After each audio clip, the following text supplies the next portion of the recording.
So what are those, like, can you tell me five attributes or lessons or skills that you have learned and acquired over a period of time and that has made you a better leader?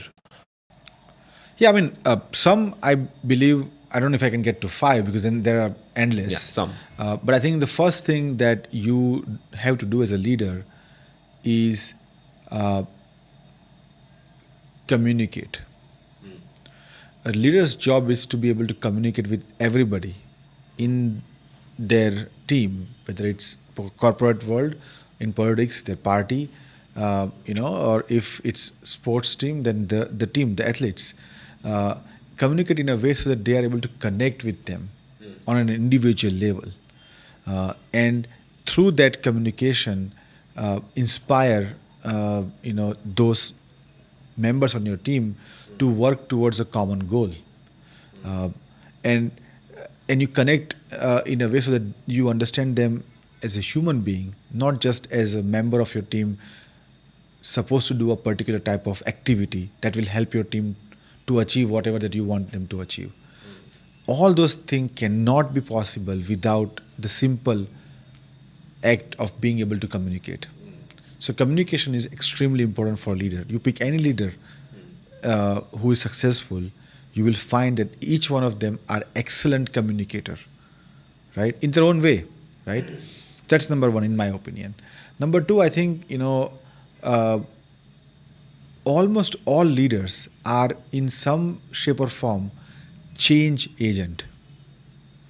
Every leader brings some sort of change in the norm, whatever the norm is, right?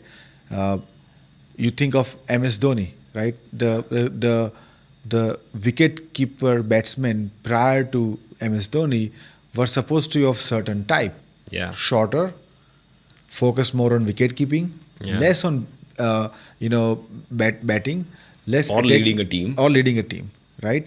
Uh, Except probably Syed Kirmani many years Yeah. back, but they never became as successful as MS Dhoni. MS He Dhoni, yeah. changed the norm, right? Hmm.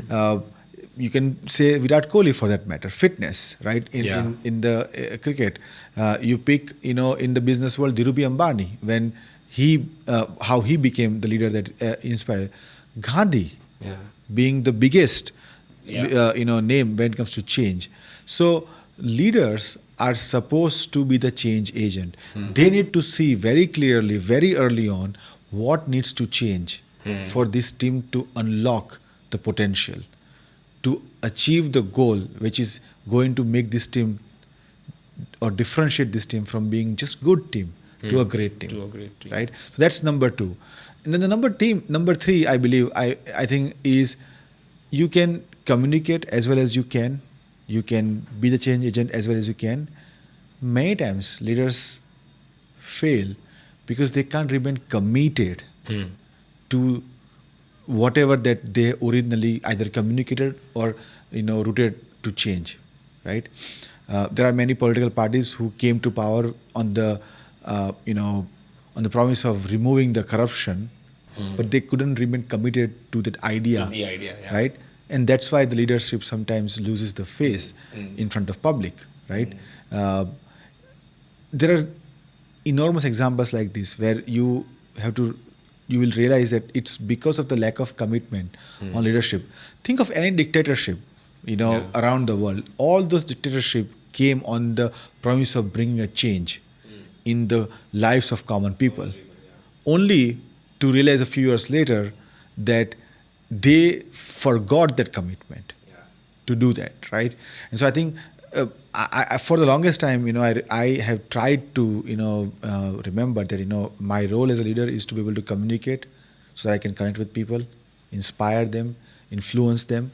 Uh, I see myself as a change agent so that I'm not afraid to make decisions which are going to break the norm, because I need to advance the goal of the team. But at the very core of it, I need to be committed to the idea for which I have, gathered people around me. So I think those are the three most common things I would say that leaders should look for. And I think again, none of them are rocket science in my mind. Everybody knows those things. You just have to keep yourself reminded. Now, one last thing I'll add, I think I mentioned this early on also, is that the leader needs to be humble.